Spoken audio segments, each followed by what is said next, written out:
ನಮಸ್ಕಾರ ಎಲ್ರಿಗೂ, ನೀವು ನೋಡ್ತಿದ್ದೀರಾ GSP ಕ್ಲಾಸ್ ಯೂಟ್ಯೂಬ್ ಚಾನಲ್. ಇವತ್ತಿನ ವಿಡಿಯೋದಲ್ಲಿ ನಿಮಗೆ ತಿಳಿಸಿಕೊಡ್ತಿರುವಂತಹ ಮಾಹಿತಿ ಯಾವುದು ಅಂತಂದರೆ, ಬೆಳೆ ಹಾನಿಗೊಳಗಾಗಿರುವಂತಹ ರೈತರಿಗೆ ರಾಜ್ಯ ಸರ್ಕಾರದ ಕಡೆಯಿಂದ ಹೆಚ್ಚುವರಿಯಾಗಿ 1,033 ಕೋಟಿ 60 ಲಕ್ಷ ಬೆಳೆ ಪರಿಹಾರ ವಿತರಣೆಗೆ ಮಾನ್ಯ ಮುಖ್ಯಮಂತ್ರಿಗಳು ಚಾಲನೆಯನ್ನ ನೀಡಿದ್ದಾರೆ. ರೈತರು ತಮ್ಮ ಒಂದು ಖಾತೆಗೆ ನೇರವಾಗಿ DBTಯ ಮೂಲಕ ಬೆಳೆ ಪರಿಹಾರದ ಹಣವನ್ನು ಕೂಡ ಪಡೆಯಬಹುದಾಗಿರುತ್ತೆ. ರೈತರು ಬೆಳೆ ಪರಿಹಾರದ ಹಣವನ್ನು ಯಾವಾಗಿಂದ ಪಡೆಯಬಹುದು ಅಂದರೆ, ರೈತರ ಬ್ಯಾಂಕ್ ಖಾತೆಗೆ ನೇರವಾಗಿ DBTಯ ಮೂಲಕ ಬೆಳೆ ಪರಿಹಾರದ ಹಣ ಯಾವಾಗಿಂದ ಜಮಾಗಲು ಶುರುವಾಗುತ್ತೆ ಅಂತ ಇವತ್ತಿನ ವಿಡಿಯೋದಲ್ಲಿ ನಿಮಗೆ ಮಾಹಿತಿನ ತಿಳಿಸಿಕೊಡ್ತಾ ಇದ್ದೀನಿ. ಇನ್ನು ಮುಖ್ಯವಾಗಿರುವಂಥದ್ದು, ರೈತರು ತಮ್ಮ ಒಂದು ಖಾತೆಗೆ DBTಯ ಮೂಲಕ ಹಣವನ್ನು ಪಡಿಬೇಕಾಗಿತ್ತು ಅಂತಂದರೆ ರೈತರ ಬ್ಯಾಂಕ್ ಖಾತೆಗೆ ಕಡ್ಡಾಯವಾಗಿ NPC ಮ್ಯಾಪಿಂಗ್ ಅಥವಾ ಆಧಾರ್ ಸೀಡಿಂಗ್ ಆಗಿರಲೇಬೇಕು ಅಂತ ಸರ್ಕಾರನೇ ತಿಳಿಸಿರುವಂಥದ್ದು.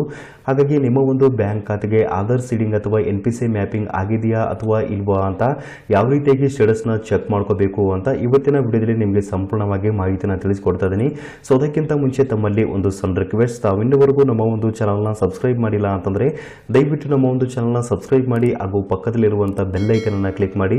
GSP ಕ್ಲಾಸ್ ಚಾನಲನ್ನು ಸಬ್ಸ್ಕ್ರೈಬ್ ಮಾಡೋದ್ರಿಂದ ರೈತರಿಗೆ ಉಪಯುಕ್ತ ಆಗುವಂಥ ಮಾಹಿತಿಗಳು ಹಾಗೂ ಕೇಂದ್ರ ಸರ್ಕಾರದ ಕಡೆಯಿಂದ ಮತ್ತು ರಾಜ್ಯ ಸರ್ಕಾರದ ಕಡೆಯಿಂದ ಸಿಗುವಂಥ ಯೋಜನೆಗಳ ಮಾಹಿತಿಗಳನ್ನ ಕೂಡ ನಮ್ಮ ಒಂದು ಚಾನಲ್ನಿಂದ ನೀವು ಪಡೆಯಬಹುದಾಗಿರುತ್ತೆ. ಸೊ ಅದರಿಂದಾಗಿ ದಯವಿಟ್ಟು ನಮ್ಮ ಒಂದು ಚಾನಲ್ನ ಸಬ್ಸ್ಕ್ರೈಬ್ ಮಾಡ್ಕೊಳ್ಳೋದು ಮಾತ್ರ ಮರಿಬೇಡಿ. ಬೆಳೆ ಹಾನಿ ಅಥವಾ ಬೆಳೆ ನಷ್ಟ ಆಗಿರುವಂತಹ ರೈತರಿಗೆ ರಾಜ್ಯ ಸರ್ಕಾರದ ಕಡೆಯಿಂದ ಹೆಚ್ಚುವರಿಯಾಗಿ 1,033 ಕೋಟಿ 60 ಲಕ್ಷ ರೂಪಾಯಿ ಹಣವನ್ನು ಬೆಳೆ ಪರಿಹಾರ ವಿತರಣೆಗೆ ಮಾನ್ಯ ಮುಖ್ಯಮಂತ್ರಿಗಳು ದಿನಾಂಕ 27/11/2025 ಚಾಲನೆ ನೀಡಿರುವಂಥದ್ದು. ರೈತರು ತಮ್ಮ ಒಂದು ಖಾತೆಗೆ ಬೆಳೆ ಪರಿಹಾರದ ಹಣವನ್ನು ಕೂಡ ಪಡೆಯಬಹುದಾಗಿರುತ್ತೆ.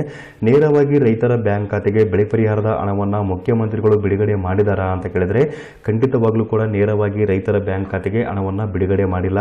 ಮೊದಲು ಯಾವ ಯಾವ ಜಿಲ್ಲೆಗಳಲ್ಲಿ ಬೆಳೆ ಹಾನಿ ಆಗಿರುತ್ತೋ ಆ ಒಂದು ಜಿಲ್ಲೆಯ ಜಿಲ್ಲಾಧಿಕಾರಿಗಳ ಖಾತೆಗೆ ಹಣವನ್ನು ಬಿಡುಗಡೆ ಮಾಡಿರ್ತಾರೆ. ನಂತರ ಆ ಒಂದು ಜಿಲ್ಲೆಯ ಜಿಲ್ಲಾಧಿಕಾರಿಗಳು ಬೆಳೆ ಹಾನಿಯಾಗಿರುವಂತಹ ರೈತರ ಬ್ಯಾಂಕ್ ಖಾತೆಗೆ ನೇರವಾಗಿ DBTಯ ಮೂಲಕ ಹಣವನ್ನು ಜಮಾ ಮಾಡ್ತಾರೆ. ಯಾರೆಲ್ಲ ರೈತರು ಆ ಒಂದು ಜಿಲ್ಲೆಯಲ್ಲಿ ಬೆಳೆ ಪರಿಹಾರದ ಹಣವನ್ನು ಪಡೆಯಕ್ಕೆ ಅರ್ಹತೆಯನ್ನು ಹೊಂದಿರ್ತೀರಾ ತಮ್ಮ ಒಂದು ಖಾತೆಗೆ ಹಣವನ್ನು ಕೂಡ ಪಡೆಯಬಹುದಾಗಿರುತ್ತೆ. ಈ ಒಂದು ಪ್ರಕ್ರಿಯೆ 2 ಅಥವಾ 3 ದಿನಗಳ ಕಾಲ ನಡೆಯುವಂಥದ್ದು. ಹಾಗಾಗಿ ನಮ್ಮ ಒಂದು ಬ್ಯಾಂಕ್ ಖಾತೆಗೆ ಇವತ್ತು ಹಣ ಜಮಾ ಆಗಿಲ್ಲ ಅಂತ ನೀವು ಪ್ರಶ್ನೆ ಕೇಳಬಹುದು.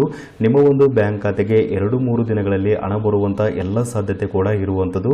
ಹಾಗಾಗಿ 2 ಅಥವಾ 3 ದಿನಗಳ ಕಾಲ ಕಾಯ್ದು ನೋಡಿ, ಖಂಡಿತವಾಗಿ ಕೂಡ ನೀವು ಬೆಳೆ ಪರಿಹಾರದ ಹಣವನ್ನು ಪಡೆಯಬಹುದಾಗಿರುತ್ತೆ. ನಿಮ್ಮ ಒಂದು ಖಾತೆಗೆ ಈಗಾಗಲೇ ಬೆಳೆ ಪರಿಹಾರದ ಹಣ ಜಮಾ ಆಗಿತ್ತು, ಎಷ್ಟು ಹಣ ಜಮಾ ಆಗಿದೆ ಮತ್ತು ಯಾವ ಒಂದು ಜಿಲ್ಲೆಗೆ ಹಣ ಬಂದಿದೆ ಅಂತ ನೀವು ಒಂದು ಕಮೆಂಟ್ ಕೂಡ ಮಾಡಬಹುದಾಗಿರುತ್ತೆ. ಇನ್ನು ಮುಖ್ಯವಾಗಿ ರೈತರು ತಮ್ಮ ಒಂದು ಖಾತೆಗೆ 3 ಹಂತಗಳಲ್ಲಿ ಬೆಳೆ ಪರಿಹಾರದ ಹಣವನ್ನು ಪಡೆಯಬಹುದಾಗಿರುತ್ತೆ. NDRF ಮುಖಾಂತರನೂ ಕೂಡ ಬೆಳೆ ಪರಿಹಾರದ ಹಣವನ್ನು ಪಡೆಯಬಹುದಾಗಿರುತ್ತೆ. ಅದೇ ರೀತಿಯಾಗಿ SDRF ಮುಖಾಂತರನೂ ಕೂಡ ಬೆಳೆ ಪರಿಹಾರದ ಹಣವನ್ನು ಪಡೆಯಬಹುದಾಗಿರುತ್ತೆ. ಇನ್ನು ರಾಜ್ಯ ಸರ್ಕಾರದ ಹೆಚ್ಚುವರಿ ಹಣ ಅಥವಾ ರಾಜ್ಯ ಸರ್ಕಾರದ ಪರಿಹಾರ ನಿಧಿ ಕಡೆಯಿಂದನೂ ಕೂಡ ಬೆಳೆ ಪರಿಹಾರದ ಹಣವನ್ನು ಪಡೆಯಬಹುದಾಗಿರುತ್ತೆ. ರೈತರು ಈ 3 ಹಂತಗಳಿಂದ ಬೆಳೆ ಪರಿಹಾರದ ಹಣವನ್ನು ಪಡೆಯಬೇಕಾಗಿತ್ತು ಅಂತಂದರೆ ತಮ್ಮ ಒಂದು ಬ್ಯಾಂಕ್ ಖಾತೆಗೆ ಕಡ್ಡಾಯವಾಗಿ NPC ಮ್ಯಾಪಿಂಗ್ ಅಥವಾ ಆಧಾರ್ ಸೀಡಿಂಗ್ ಆಗಿರಲೇಬೇಕಾಗಿರುತ್ತೆ. ಆಧಾರ್ ಸೀಡಿಂಗ್ ಆಗಿರುವಂತಹ ರೈತರಿಗೆ ಮಾತ್ರ ಬೆಳೆ ಪರಿಹಾರದ ಹಣ ಜಮಾಗಲು ಶುರುವಾಗುವಂಥದ್ದು. ಹಾಗಾಗಿ ನಿಮ್ಮ ಒಂದು ಬ್ಯಾಂಕ್ ಖಾತೆಗೆ ಆಧಾರ್ ಸೀಡಿಂಗ್ ಆಗಿದೆಯಾ ಅಥವಾ ಇಲ್ವೋ ಅಂತ ಯಾವ ರೀತಿಯಾಗಿ ಸ್ಟೇಟಸ್ನ ಚೆಕ್ ಮಾಡ್ಕೋಬೇಕು ಅಂತ ಇವತ್ತಿನ ವಿಡಿಯೋದಲ್ಲಿ ನಿಮಗೆ ಮಾಹಿತಿನ ತಿಳಿಸಿಕೊಡ್ತಾ ಇದ್ದೀನಿ. ಇದು ತುಂಬಾ ಮುಖ್ಯವಾಗಿರುವಂಥದ್ದು. ಒಂದು ವೇಳೆ ಏನಾದರೂ ನಿಮ್ಮ ಒಂದು ಬ್ಯಾಂಕ್ ಖಾತೆಗೆ ಆಧಾರ್ ಸೀಡಿಂಗ್ ಆಗಿಲ್ಲ ಅಂತಂದರೆ ನೀವು ಆಧಾರ್ ಸೀಡಿಂಗ್ ಆನ್ಲೈನ್ ಮುಖಾಂತರ ಮತ್ತು ಆಫ್ಲೈನ್ ಮುಖಾಂತರನ ಕೂಡ ಮಾಡಬಹುದಾಗಿರುವಂಥದ್ದು.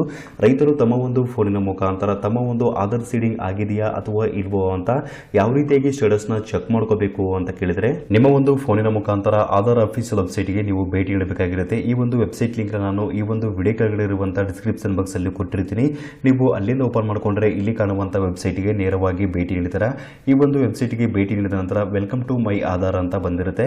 ಇಲ್ಲಿ ಕೆಳಗಡೆ ಲಾಗಿನ್ ಅಂತಿದೆ ನೋಡಬಹುದು. ಸೊ ಈ ಒಂದು ಆಪ್ಷನ್ ಮೇಲೆ ಕ್ಲಿಕ್ ಮಾಡ್ಕೊಳ್ಳಿ. ನಂತರ ಮತ್ತೊಂದು ಪೇಜ್ ಕೂಡ ಇಲ್ಲಿ ಓಪನ್ ಆಗುತ್ತೆ. ನಿಮ್ಮ ಒಂದು ಆಧಾರ್ ಕಾರ್ಡ್ ನಂಬರ್ನ ಸರಿಯಾಗಿ ಈ ಒಂದು ಖಾಲಿ ಬಾಕ್ಸ್ ಅಲ್ಲಿ ಎಂಟರ್ ಮಾಡಿ. ನಂತರ ಎಂಟರ್ ಕ್ಯಾಪ್ಚಾ ಅಂತ ಬಂದಿರುತ್ತೆ. ಇಲ್ಲಿರುವಂತಹ ಈ ಒಂದು ಕ್ಯಾಪ್ಚಾ ಕೋಡ್ನ ಈ ಒಂದು ಖಾಲಿ ಬಾಕ್ಸ್ ಅಲ್ಲಿ ಎಂಟರ್ ಮಾಡಬೇಕಾಗಿರುತ್ತೆ. ಈ ಒಂದು ಕ್ಯಾಪ್ಚಾ ಏನಾದರೂ ನಿಮಗೆ ಅರ್ಥ ಆಗ್ತಿರ್ಲಿಲ್ಲ ಅಂತಂದ್ರೆ ಪಕ್ಕದಲ್ಲಿ ರಿಫ್ರೆಶ್ ಇರುತ್ತೆ, ಇದ್ರ ಮೇಲೆ ಕ್ಲಿಕ್ ಮಾಡ್ಕೊಂಡ್ರೆ ಹೊಸದಾಗಿರುವಂತಹ ಒಂದು ಕ್ಯಾಪ್ಚಾ ಕೂಡ ಬರುತ್ತೆ. ಆ ಒಂದು ಕ್ಯಾಪ್ಚಾನ ಎಂಟರ್ ಮಾಡಿದ ನಂತರ ಲಾಗಿನ್ ವಿತ್ OTP ಅಂತ ಇರುತ್ತೆ ನೋಡಬಹುದು. ಸೊ ಈ ಒಂದು ಆಪ್ಷನ್ ಮೇಲೆ ಕ್ಲಿಕ್ ಮಾಡ್ಕೊಳ್ಳಿ. ನಂತರ ನಿಮ್ಮ ಒಂದು ಆಧಾರ್ ಕಾರ್ಡ್ಗೆ ಲಿಂಕ್ ಇರುವಂತಹ ಮೊಬೈಲ್ ನಂಬರ್ಗೆ ಒಂದು OTP ಬಂದಿರುತ್ತೆ. ಸೊ ಆ ಒಂದು OTPನ ಎಂಟರ್ OTP ಅಂತಿದೆ ನೋಡಬಹುದು. ಇಲ್ಲಿ ಎಂಟರ್ ಮಾಡಿದ ನಂತರ ಲಾಗಿನ್ ಅಂತ ಇರುತ್ತೆ. ಈ ಒಂದು ಆಪ್ಷನ್ ಮೇಲೆ ಕ್ಲಿಕ್ ಮಾಡ್ಕೊಳ್ಳಿ. ನಂತರ ಆಧಾರ್ ಡ್ಯಾಶ್ ಬೋರ್ಡ್ ಕೂಡ ಇಲ್ಲಿ ಬಂದಿರುತ್ತೆ. ಇದರಲ್ಲಿ ಮುಖ್ಯವಾಗಿ ಬ್ಯಾಂಕ್ ಸೀಡಿಂಗ್ ಸ್ಟೇಟಸ್ ಅಂತಿದೆ. ಸೊ ಈ ಒಂದು ಆಪ್ಷನ್ ಮೇಲೆ ಕ್ಲಿಕ್ ಮಾಡ್ಕೊಳ್ಳಿ. ನಂತರ ಈ ರೀತಿಯಾಗಿ ನಿಮ್ಮ ಒಂದು ಆಧಾರ್ ಕಾರ್ಡ್ ಯಾವ ಒಂದು ಬ್ಯಾಂಕ್ ಖಾತೆಗೆ ಲಿಂಕ್ ಆಗಿದೆ ಅಂತ ಇಲ್ಲಿ ಸ್ಪಷ್ಟವಾಗಿ ಮಾಹಿತಿ ಬಂದಿರುತ್ತೆ. ಇಲ್ಲಿ ಬ್ಯಾಂಕ್ ನೇಮ್ ಅಥವಾ ಬ್ಯಾಂಕ್ ಹೆಸರು ಅಂತ ಕೊಟ್ಟಿರ್ತಾರೆ. ಈ ಒಂದು ಬ್ಯಾಂಕ್ ಹೆಸರನ್ನ ಚೆಕ್ ಮಾಡ್ಕೊಳ್ಳಿ. ಇಲ್ಲಿ ಯಾವ ಒಂದು ಬ್ಯಾಂಕ್ ಹೆಸರು ಇರುತ್ತೋ ಸೊ ಅದೇ ಬ್ಯಾಂಕ್ ಖಾತೆಗೆ ನೇರವಾಗಿ ನೇರವಾಗಿ DBT ಮೂಲಕ ಬೆಳೆ ಪರಿಹಾರದ ಹಣ ಜಮಾ ಆಗುವಂಥದ್ದು. ಇಲ್ಲಿ ಬ್ಯಾಂಕ್ ಸೀಡಿಂಗ್ ಸ್ಟೇಟಸ್ ಅಲ್ಲಿ ಆಕ್ಟಿವ್ ಅಂತ ಇರಬೇಕಾಗಿರುತ್ತೆ. ನಿಮ್ಮ ಒಂದು ಆಧಾರ್ ಸೀಡಿಂಗ್ ಏನಾದರೂ ಆಗಿರಲಿಲ್ಲ, ಇನ್ಆಕ್ಟಿವ್ ಇತ್ತು ಅಥವಾ ಯಾವುದೇ ಒಂದು ಬ್ಯಾಂಕ್ ನೇಮ್ ತೋರಿಸ್ತಾ ಇರಲಿಲ್ಲ ಅಂತಂದ್ರೆ ನೀವು ಆಧಾರ್ ಸೀಡಿಂಗ್ ನ ಕಡ್ಡಾಯವಾಗಿ ಮಾಡಲೇಬೇಕಾಗಿರುತ್ತೆ. ಆಧಾರ್ ಸೀಡಿಂಗ್ ನ ಯಾವ ರೀತಿಯಾಗಿ ಮಾಡಬೇಕು ಅಂತ ಕೇಳಿದ್ರೆ ನೀವು ಎರಡು ವಿಧದಲ್ಲಿ ಆಧಾರ್ ಸೀಡಿಂಗ್ ನ ಮಾಡಬಹುದಾಗಿರುತ್ತೆ. ಒಂದು ಆಫ್ಲೈನ್ ಮುಖಾಂತರ, ಇನ್ನೊಂದು ಆನ್ಲೈನ್ ಮುಖಾಂತರ.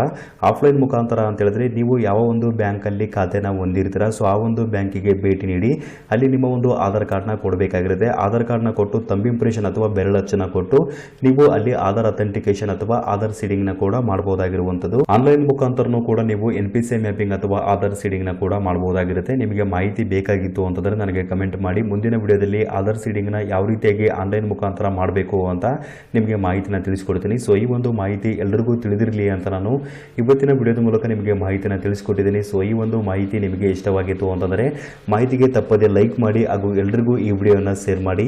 ಸಬ್ಸ್ಕ್ರೈಬ್ ಮಾಡೋದು ಮಾತ್ರ ಮರಿಬೇಡಿ. ವಿಡಿಯೋ ನೋಡೋದಕ್ಕಾಗಿ ನಿಮಗೆ ತುಂಬ ಧನ್ಯವಾದಗಳು.